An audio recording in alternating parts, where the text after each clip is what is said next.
আজকে এমন একটা চমৎকার রান্না করলাম, আগে কখনো করিনি এভাবে রান্নাটা। হ্যালো সবাইকে নমস্কার, কেমন আছেন? আশা করি সবাই ভালো আছেন, আমরাও ভালো আছি। এই তো আজকে সকাল থেকে ভিডিওটা শুরু করতে পারি নাই, কারণ সকালের নাস্তা তেমন কিছু খাওয়া হয় না, মুড়ি বিস্কিট দিয়ে চা নাস্তা করে নিয়েছিলাম। এই তো এটা হচ্ছে 10টার সময়, তো 10টার সময় আমি অনুশ্রীকে পাবদা মাছ ভাজি করে ভাত খেতে দিলাম সকালবেলা। তারপরেই তো আমি রান্নাঘরে রান্নাবান্না করে নিচ্ছি, পাবদা মাছ ভুনা করব, তারপর হচ্ছে যে ব্রিকেট মাছের মাথা দিয়ে কচুর ছাড়া দিয়ে রান্না করব।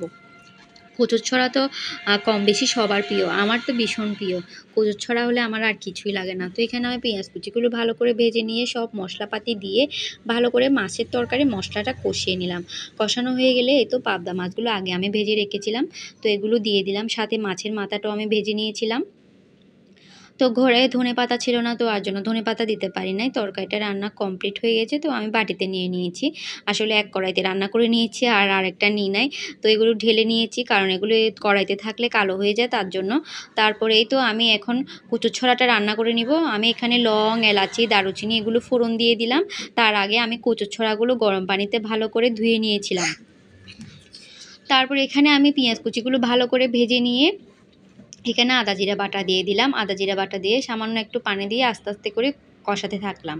ভালো করে কষানো হয়ে গেলে তারপর এখানে আমি আবার মরিচের গুঁড়া দিব, তারপর হলুদ গুঁড়া দিব। এগুলো দিয়ে মরিচের গুঁড়াটা একটু বাড়িয়ে দিব, কারণ এই তো কচুর ছড়া তরকারিতে একটু মরিচের গুঁড়া বাড়িয়ে দিলে ভালো লাগে, তার জন্য একটু মরিচের গুঁড়োটা আমি বাড়িয়ে দিলাম। তো এখানে একটা কাঁচামরিচও দিয়ে দিলাম, 2টা কাঁচামরিচ দিলাম। দিয়ে আস্তে আস্তে করে মশলাটা আমি কষিয়ে নিব। মাছের মাথাটা একদম লাল লাল করে আমি ভেজে নিয়েছি, মচমচে করে। তো এটা আমি ভালো করে মশলার সাথে ভেঙে দিব। আসলে মাছের মাথা ভেঙে দিলেই খেতে বেশি ভালো লাগে, গোটা থেকে গেলে কিন্তু স্বাদটা তেমন আসবে না। তো এই তো আমি ভালো করে এটা ভেঙে দিয়েছি। ভেঙে দেওয়ার পর আস্তে আস্তে করে আবার একটু কষিয়ে নিব। কষানোর পরে তারপর এখানে আমি কচুর ছড়াগুলো দিয়ে দিব। এভাবে আমি মাছের মাথার ঘন্ট রান্না করি আলু দিয়ে বা পটল দিয়ে, কিন্তু এভাবে আমি কচুর ছড়া দিয়ে কখনো রান্না করি নাই। তো আজকে আমি ভেবেছিলাম কচুর ছড়াগুলো অনুশ্রী বাবা এনেছিল ডাল দিয়ে খাওয়ার জন্য, ওনার নাকি ডাল দিয়ে খেতে খুব ভালো লাগে হলুদ পাতা দিয়ে।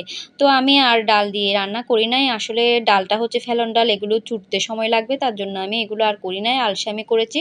তো কচুর ছড়াগুলো নষ্ট হয়ে যাচ্ছে, অনেক দিন হয়ে গেল। তো আমি কি করলাম, এগুলো মাছের মাথা দিয়ে ঘন্ট রান্না করে ফেললাম, দেখি কি হয়। ওমা, দেখি কি যে স্বাদ হয়েছে। আসলে মাছের মাথাটা তেমন স্বাদ ছিল না, কিন্তু এই রান্নাটা এত স্বাদ কোত্থেকে হয়েছে আমি জানি না। প্রথমবার রান্না করে এত স্বাদ হবে বুঝতে পারি না। এখন থেকে কচু ছড়া দিয়ে আমি মাছের মাথাটা ট্রাই করব। তো রান্না বান্না কমপ্লিট। এখানে আমি আর তেমন কিছু দিই না, মরিচ মশলা কষিয়ে তারপর কচু ছড়াগুলো দিয়ে তারপর আমি এটা ফুটিয়ে নিয়েছি। লাস্টে আমি আর ধনে পাতাও দিই নাই।